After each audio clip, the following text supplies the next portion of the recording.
Hello 12th class, how are you? I hope that you will be fine. At the same time, definitely पक्का आप अपने career launcher academy के channels को जरूर देखते होंगे। इस चैनल के थ्रू आप बहुत सारे अपडेट मिलता है, आपको बहुत सारे वीडियो मिलते हैं, हर सब्जेक्ट के वीडियो आपसे को यहाँ से मिलते हैं। तो आप सभी बच्चों से मेरा अनुरोध है कि वीडियो को शुरू करने से पहले आई रिक्वेस्ट यू, अगर आपको वीडियो को पूरा समझना है, पूरा देखना जरूरी है इसको। हमारा जो 12th क्लास का फर्स्ट लेसन है जिसका नाम क्या है, दी लास्ट लेसन। देखो नाम लास्ट लेसन, नंबर कौन सा फर्स्ट, यानी कि जो पहले नंबर पर हमारा लेसन है प्लस 2 का, जिसका नाम है दी लास्ट लेसन। आज हम उसकी डिटेल समरी करेंगे। आज की आपको डिटेल समरी बताऊंगा और उसको पिक्चराइजेशन के साथ आपको समझाया जाएगा। तो आपको लास्ट तक बने रहना है इस लेसन को समझने के। The last lesson you are going to understand. Yes, okay. तो बेटा लास्ट लेसन को पढ़ाने से पहले मैं थोड़ा सा इसके राइटर के बारे में बताना चाहता हूं। I want to tell something to you about the writer of this lesson. Okay? सबसे पहले तो बेटा आपको यही पता होना चाहिए कि ये लेसन लिखा है एक फ्रेंच राइटर ने। किसने लिखा है? फ्रेंच राइटर ने। और देखिए कमाल की बात है कि इसके ना प्रोनाउंसिएशन में बहुत ज्यादा दिक्कतें हैं, बच्चे बहुत गलत बोलते हैं। ठीक है, पहले तो इस वर्ड को देख लीजिएगा क्या लिखा हुआ है। Are you understanding? क्या लिखा हुआ है? स्पेल देखें, स्पेल करें। LPHONSE। नेक्स्ट वर्ड क्या है? DAUDET।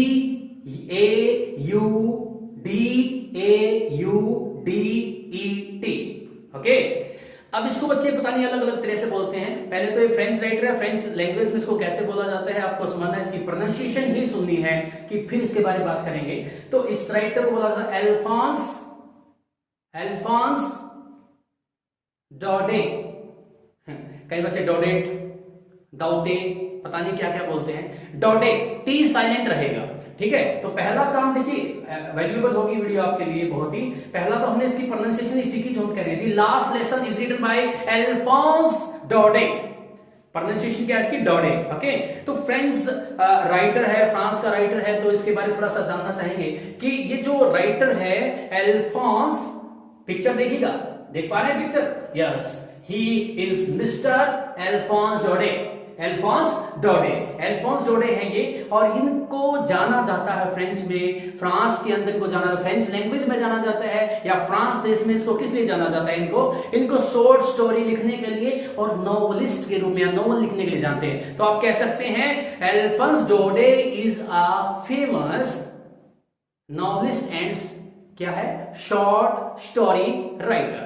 Short story writer. Okay, और इसकी जो स्टोरी होती है या इसके जो नॉवेल्स की कहानियां होती हैं, ये प्रसिद्ध है बेटा इस बात के लिए कि हमेशा ना ये सेंटिमेंटल लिखता है, भावनात्मक लिखता है। कैसा लिखता है? भावनात्मक, भावनाओं से जुड़ा हुआ। यस, लोगों की सेंस पे ज्यादा करता है, प्रभाव करता है। और वो सेंटिमेंटल जो चीजें लिखता है ना, भावनात्मक जो चीजें लिखता है, वो भी काल्पनिक नहीं लिखता। ज्यादातर इसने जो वर्क लिखे उसके अंदर बेटा इसका जो साउथ फ्रांस का जो हिस्सा है ना, उसके लोकल लोगों के जीवन के बारे में लिखा। और ये जो कहानी है ना ये आपकी, ये भी वहां की लोकल लाइफ को दिखाती है। किसकी कहानी? द लास्ट लेसन की कहानी। किसकी कहानी? लास्ट लेसन की।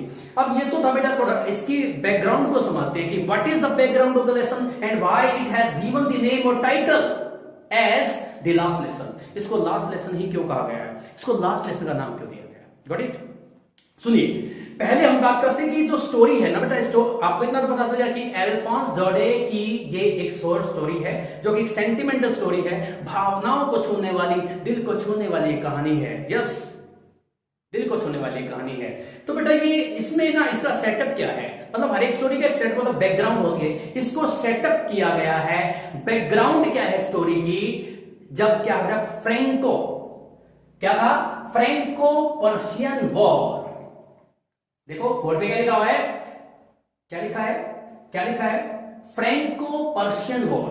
अर्थात जब फ्रेंको फ्रांस का और पर्शियन, ठीक है, पर्शिया जिसको आप आजकल जर्मनी के रूप में जानते हैं, ठीक है, उसके अंदर उस टाइम पोलैंड का भी कुछ हिस्सा था और ऑस्ट्रिया का भी कुछ हिस्सा था। उसको पहले तीनों को मिलाकर क्या कहा जाता था? पर्शिया कहा जाता था। तो ये असली की कहानी है जब पर्सिया का और फ्रांस का क्या चल रहा था, युद्ध चल रहा था। और युद्ध के अंदर क्या लोगों के जीवन में परिवर्तन, सेंटिमेंट्स है, वही तो भावनाएं हैं जो यहां पर हमारे कोई राइटर दिखाना चाहता है। ठीक है, अब बेटा इसमें जो है, इसमें आपको एक चीज और जाननी है। जब ये युद्ध चल रहा है तो आप जानना कि फ्रांस क्या है, क्या कर रहा है, कंटिन्यूअसली क्या लूज कर रहा है, युद्ध को हार रहा है। युद्ध में हार हो रही है किसकी, फ्रांस की। फ्रांस की युद्ध में बार बार क्या हो रही है, हार हो रही है। तो इस कारण से अब क्या है, पर्सिया की जो सेनाएं हैं वो कहां घुस गई हैं, फ्रांस के अंदर घुस गई हैं, और उसने फ्रांस के दो शहरों के ऊपर अपना अधिकार कर लिया है। दो शहरों के ऊपर अपना क्या कर लिया बेटा, अधिकार कर लिया है। They have captured the 2 city of France. Yes, आप देखिए, और वो जो उनके ऊपर अधिकार करते ना, वो वहां के लोगों के जीवन में क्या परिवर्तन लाते हैं, यही इस कहानी का मूलभूत मतलब बेसिक स्टोरी का कंसेप्ट है, थीम है। ठीक है, तो अब आपको यहां जानना है, अब यहां भी एक गलत बोलते हैं, मैंने प्रोनाउंसिएशन को ही लोग कई बार, आप बच्चे जो बोलते हैं ना प्रोनाउंसिएशन बोलते हैं, so please don't say it pronunciation, it is pronunciation. जैसे प्रोनाउंसिएशन को प्रोनाउंसिएशन कहना उतना ही गलत है जितना कि उच्चारण को उच्चारण कह देना। तो बेटा आपको एक, इसमें जो दो शहर आए हैं उनके नाम भी मैंने बच्चों को गलत बोलते हुए देखा है। तो पहले शहर की स्पेलिंग देखिए, क्या लिखा हुआ है, पहले स्पेलिंग ALSACE। इसको कई बार मैंने देखा बच्चों को एल्सेस बोलते हुए, क्या बोलते हुए देखा, Alsace. It is not Alsace. ठीक है, क्या है, Elsass. What is this, एल्जास।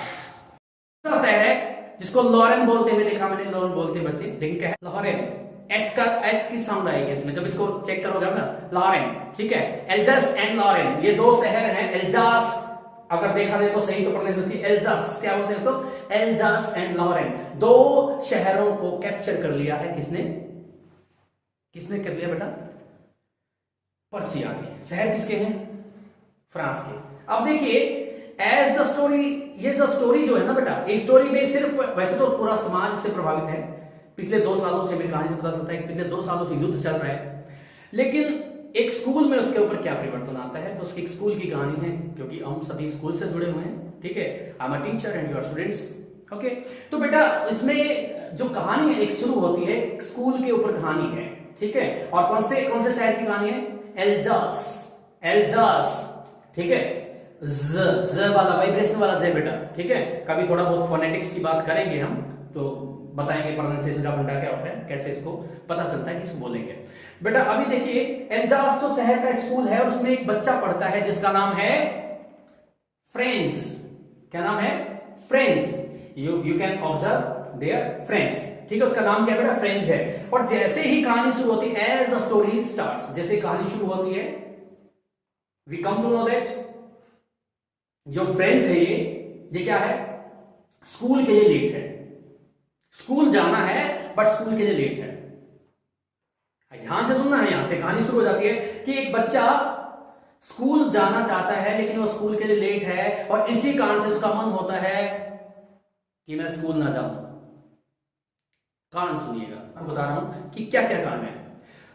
First reason that कि he is late for school. पहला कारण क्या कि वो स्कूल के लिए लेट है, और उसका जो टीचर है इसका नाम है एम हेम्मल, एम डॉट हेम्मल। वो बड़ा स्ट्रिक्ट नेचर का है, और उसको लगता है बच्चे को, टीचर मैं लेट जाऊंगा, टीचर की डांट खाऊंगा, इससे अच्छा तो मैं कहीं अपना बाहर घूम लेता हूँ।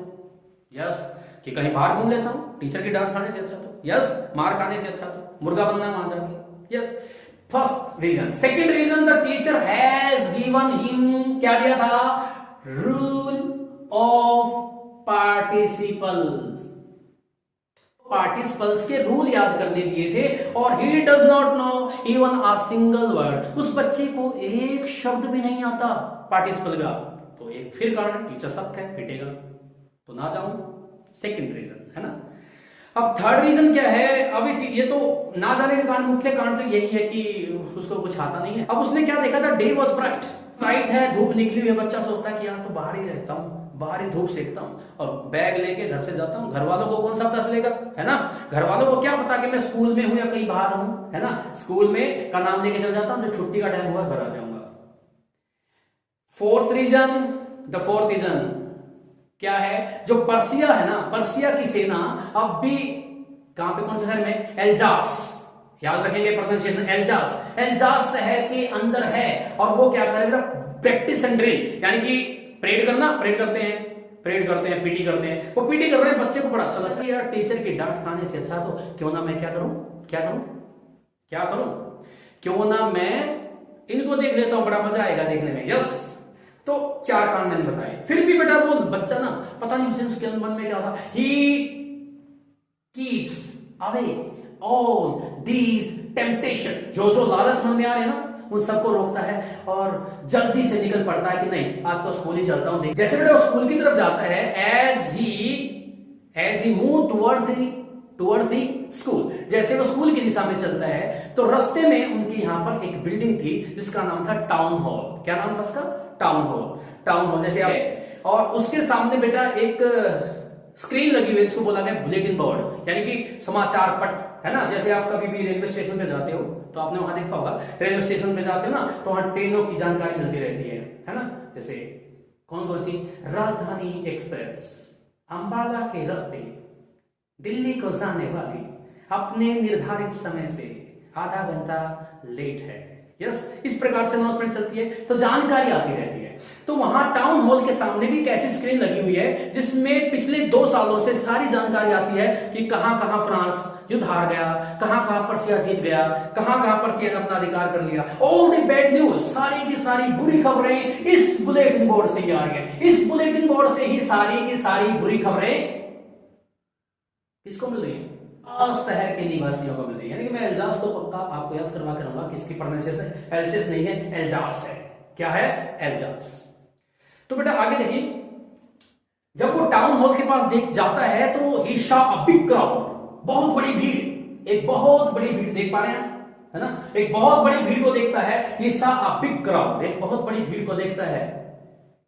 तो ही वाज सरप्राइज, हैरान हो जाता है कि आज यार इतनी भीड़ क्यों है? Why the people are gathering in front of the bulletin board, कि लोग बुलेटिन बोर्ड के सामने इकट्ठे क्यों हो गए हैं? What is the reason behind this? इसके पीछे कारण क्या है?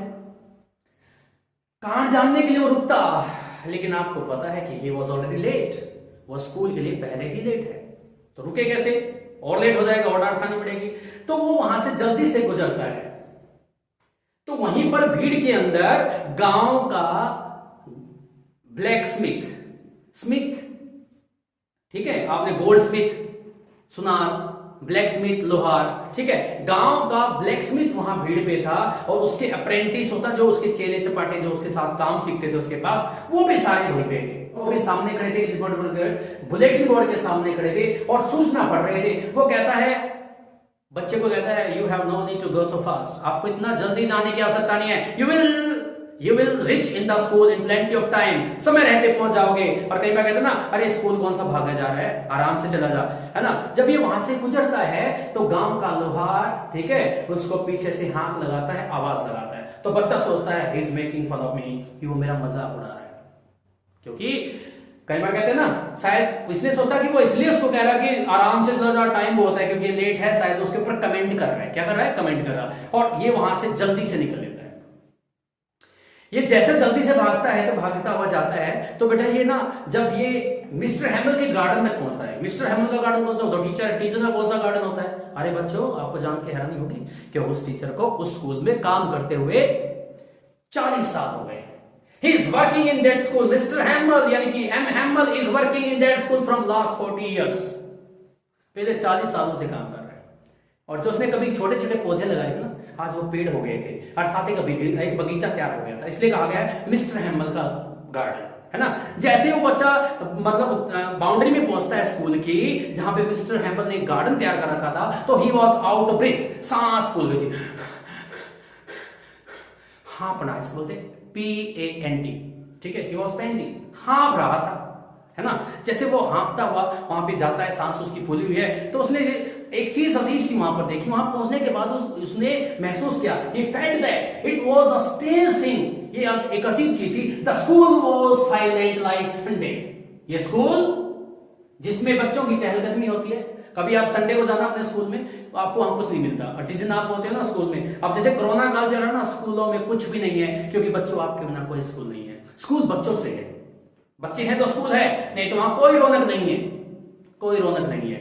तो ऐसे ही उस दिन होनी तो चाहिए थी इस चहलकदमी, लेकिन उस दिन उसने महसूस किया the school was silent like Sunday. जो स्कूल था ना वो संडे की तरह क्या था, साइलेंट था, शांत था, चुप्पी थी। और बच्चे ने सोचा था, अक्सर वैसे चलो अक्सर होता क्या वहां पे, जब भी स्कूल जाता था अक्सर क्या होता था, अंदर से ना बच्चे ना बेंचेस को, ड्रॉर थे ना उसको, उनको डेस्क को खोलते थे, बंद करते थे, तो वो आवाजें आती थी, ठीक है। और बेटा एक वर्ड है यहां पे यूज किया इस चैप्टर के अंदर, यूनिसन, यानी कि जैसे तुमने देखा ना कभी गायक जो गाना गाता है ना, गायक कोई गाना गाता है, कभी आपको मैं भी सुनाऊंगा, तो गायक जब गाना गाता है ना, गायक जब गाना गाता है तो उसके पीछे से कई सारे लोग मिलकर बोलते हैं, उसको कोर्स बोलते हैं। क्या बोलते हैं? कोर्स, ठीक है। ऐसे ही जब कभी तुमने बचपन में आप, बहुत सारे मेरे टीचर है, एसएसटी के टीचर को ऐसे करते हुए देखा, एक बच्चा क्या होता है, खड़ा हो जाता है, बुक पढ़ता, बाकी सारी क्लास उसके पीछे बोलती है। दैट इज कॉल्ड यूनिजन, यानी कि इकट्ठे मिलकर के बोलना, किसी बात को दोहराना, रिसाइट करना, क्या कहलाता है? यूनिजन कहलाता है। क्या कहलाता है? यूनिजन कहलाता है। तो बेटा ये यूनिसन जो था ना, यूनिसन मैंने यूज किया, तो उसको वो सारी आवाजें बाहर ही सुन जाती थी, क्योंकि बच्चे जब इतने मिलके बोलेंगे तो स्कूल में पहुंचने से पहले ही सारे साउंड बाहर सुनी जा सकती थी। लेकिन आज ऐसा कुछ नहीं था।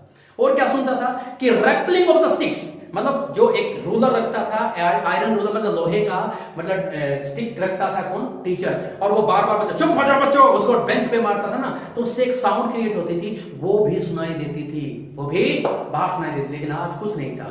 और फ्रेंच ने तो यही सोचा था कि चहलकदमी स्कूल में हो रही होगी, मैं भी उनमें जाके कूद ले जाऊंगा और अंदर मिल जाऊंगा, यस, तो किसी को पता नहीं चलेगा, है ना।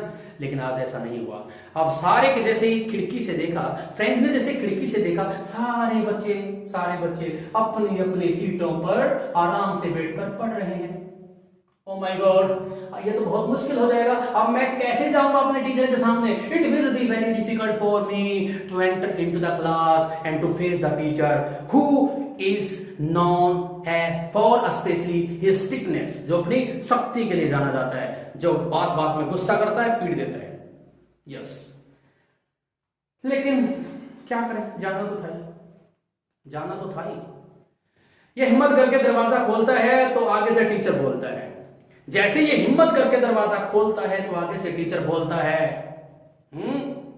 आओ बेटा, little friends, we have started without you, हमने तो आपके बिना ही शुरू कर दिया था। अरे रे रे रे, कमाल हो गया भाई, बिल्कुल कमाल हो गया। आज तक उसके टीचर ने उसको इतने प्यार से कभी नहीं बोला, आज वो little friends, oh my God. ये सुन के उसके कानों में शहद सा घुल गया कि वाह बेटे छिलके तो भी घी के साथ तुल गया, ओ माय गॉड। यानी कि उसको लगता है, अरे आज तो मेरी वैल्यू हो गई भाई, है ना, आज तो मेरी वैल्यू गिरी के साथ तुलने, मतलब मैंने भी अच्छे बच्चों में काउंट हो गया, क्योंकि he was not in the good book of the teacher, ये टीचर के अच्छे रिकॉर्ड में नहीं था। टीचर ने इसका नाम मतलब पता था ये काम करता है। तो बच्चों इसको बड़ा अच्छा लगा, लेकिन he could not see toward the teacher, किसी की तरफ नहीं देख पाया, सिर झुकाए हुए अपनी सीट पर जाके बैठ गया, सिर झुकाए अपनी सीट पर जाकर बैठ गया, यस, सिर झुकाकर अपनी सीट पे बैठ जाता है। और जैसे अपनी सीट पे बैठता है, आफ्टर मेकिंग हिमसेल्फ रिलैक्स, अपने आप को रिलैक्स बनाने के बाद, अपने आप को थोड़ा सा शांत करने के बाद, हिम्मत जुटाकर, ठीक है, हिम्मत जुटाकर उसने टीचर की तरफ देखा तो मस्तिष्क पे बन गई रेखा, भौहें तन गई, हैं, व्हाट हैपेंड दिस? क्यों? द टीचर वॉज वियरिंग, क्योंकि टीचर ने पहन रखा था ग्रीन कलर का कोट। इसमें कौन सी बड़ी बात है, ग्रीन कलर का कोट नहीं पहन सकता टीचर? पहन सकता है, लेकिन क्यों खास था वो सुनिए। क्योंकि ये टीचर इस ग्रीन कलर के कोट को स्पेशल डे पे पहनता था, जब कोई इंस्पेक्शन के लिए आता था कोई, है ना, बाहर से इंस्पेक्शन करने कोई अधिकारी आता था तब पहनता था, या कभी कोई फंक्शन होता था, अवार्ड वगैरह दिए जाते थे तब पहनता था। बेचारे के पास एक ही सूट था, क्योंकि पुराने जमाने का टीचर है, यस। तो और झालर वाली शर्ट, फ्रिल्ड शर्ट पहन रखी है, क्या है, एम्ब्रॉयडरी, कढ़ाई की हुई टोपी पहन रखी है। He was looking like a joker. Yes. एक टीचर हमेशा बच्चों के लिए जोकर ही होना चाहिए, क्योंकि बच्चे को देख के, मतलब बच्चों के चेहरे पर जिसको देख के खुशी आए तो वो उससे अच्छा कुछ नहीं है ना। आपको अच्छा लगना चाहिए कि टीचर पढ़ा रहा तो मजा आ रहा, मजा, यस यू आर एंजॉयिंग। तो बेटा अब देखिए क्या हुआ, व्हाट हैपेंड आफ्टर दैट। इसने देखा यार आज ऐसे क्या खास बात है कि टीचर ने, ये तो हैरान था ही वाह। देखो आज तो सुबह से झटके लग रहे हैं, पहले तो ब्लैक बोर्ड के सामने इतनी भीड़ क्यों थी, ये नहीं समझ में आया। फिर संडे जैसी शांति क्यों थी, ये नहीं समझ में आया कि स्कूल में शांति कैसे, बच्चे तो खुद भी कूदते मिलने चाहिए, या यूनिजन में कोई लेसन को, चैप्टर को रिवाइज करते मिलने चाहिए।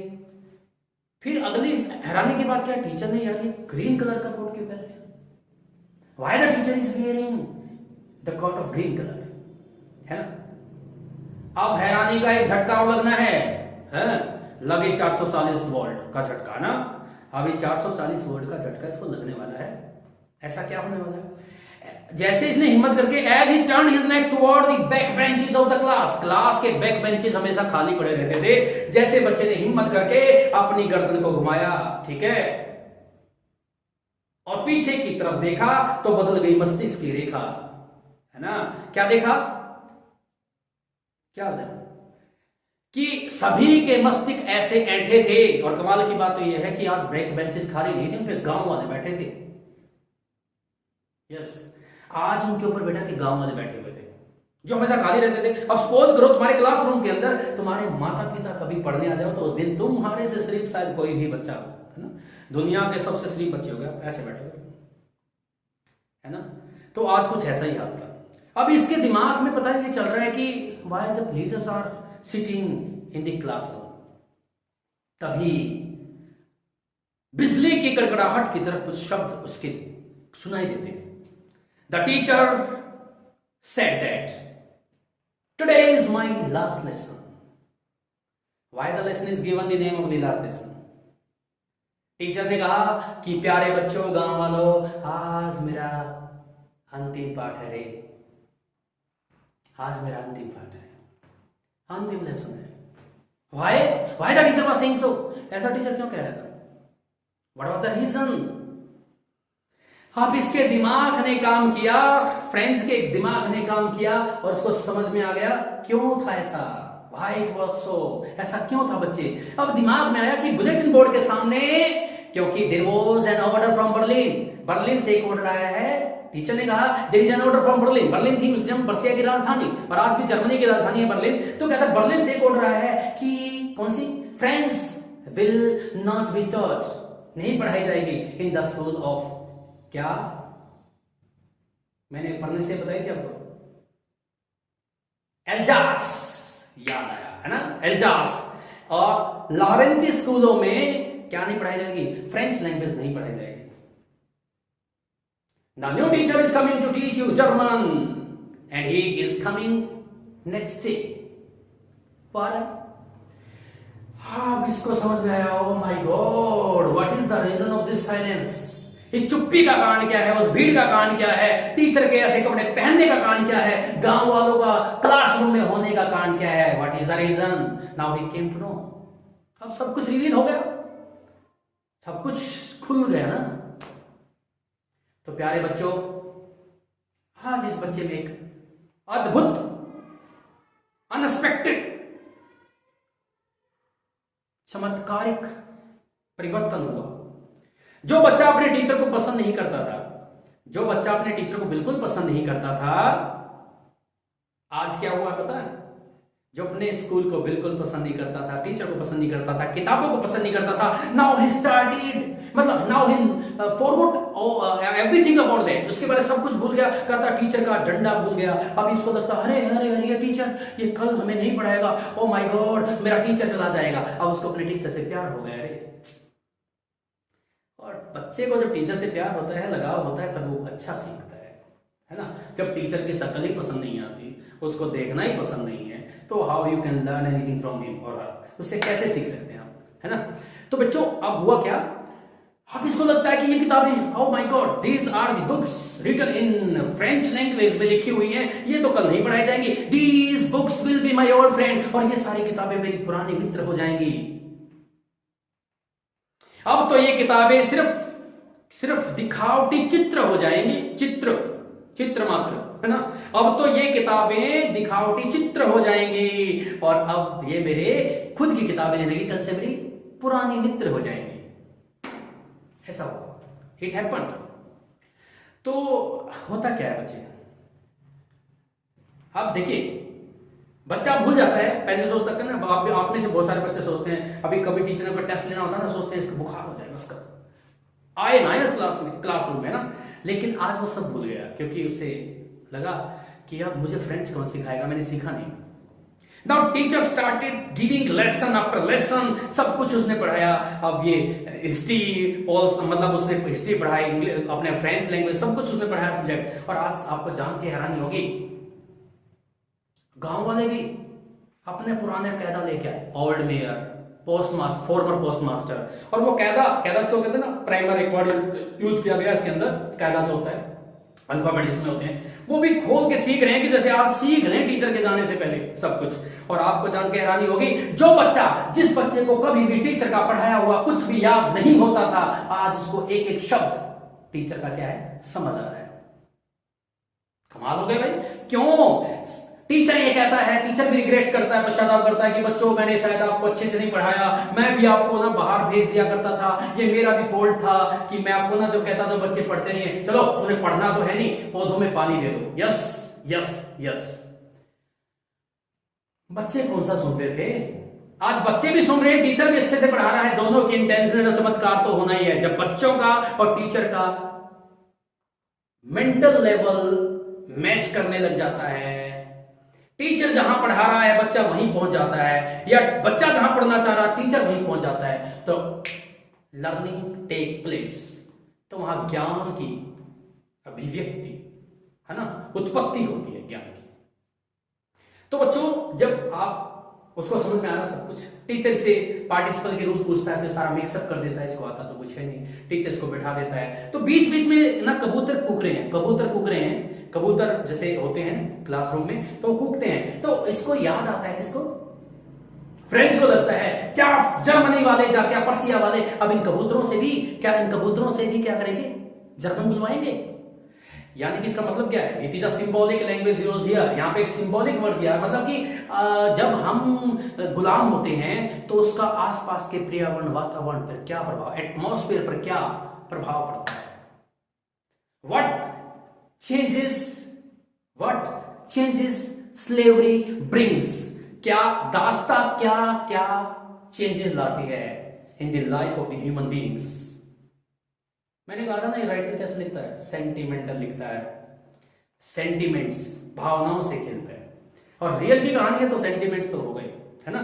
तो बेटा ध्यान दीजिएगा, टीचर लिखता है, सब कुछ पढ़ाता है, बच्चा सुनता है, अब सब कुछ समझ में आता है। तो आज उस बच्चे को सब कुछ समझ में आता है, सब कुछ उसके समझ में आ जाता है। तो अब लास्ट में क्या होता है, रूम के ऊपर से कुछ पैकिंग की आवाजें आती हैं। तो इसकी बहन इसके साथ, टीचर की बहन इसके साथ रहती थी, वो पैकिंग कर रही थी। और पहले मैं बता चुका हूं, टीचर को यहाँ पर पढ़ाते हुए कितने साल हो गए, 40 ईयर्स। गांव वाले क्यों आए हैं? उसको अच्छी फेयरवेल देने के लिए, या शुक्रिया करने के लिए, धन्यवाद कहने के लिए कि आपने यहां तक पढ़ाया। और तभी चर्च में 12 बजने की आवाज आती है, टंग की, और गली के मतलब जो क्लासरूम उसके साथ से गली है, गली में से पर्शियन सोल्जर क्या है, मतलब ट्रम्पेट अपने ढोल नगाड़े बजाते हुए, प्रैक्टिस करते हुए ड्रम पे, और वो क्या करते हैं, वहां से गुजरते हैं। तभी टीचर क्या करते हैं, चौक का टुकड़ा उठाता है और कुर्सी के ऊपर खड़ा हो जाता है। और इतना लंबा शायद बच्चों ने उसको कभी नहीं दिखा था। हाँ, कुर्सी पर खड़ा हुआ तो लंबा दिखाई देगी डेफिनेटली। और ऊपर लिख देता है, लिव लॉन्ग फ्रांस वालों तुम सदा जिंदा रहो, है। और वो कहता है, एक मैसेज बच्चों को देता है, इफ यू वांट, या गांव वालों को मैसेज देता है, if you want to get freedom from the clutches of Prussian की आप कल्ची से, जकड़ से, पकड़ से आप अपने आप को मुक्त कराना चाहते हैं, तो never leave your own language, अपनी भाषा मत छोड़ना। और वो अपनी भाषा कौन सी है, फ्रेंच लैंग्वेज को मत छोड़ना, इसको बनाए रखना, पकड़े रखना, इसको सीखना, ठीक है। अगर आपने इसको छोड़ दिया तो आपकी आने वाली पुश्तें, जनरेशन कभी दोबारा से किसमें नहीं मिलेगी, फ्रांस में नहीं मिल पाएंगी, क्योंकि उनको फ्रेंच तो आती नहीं है। They would like to live with Persian के साथ रहना पसंद करेंगे।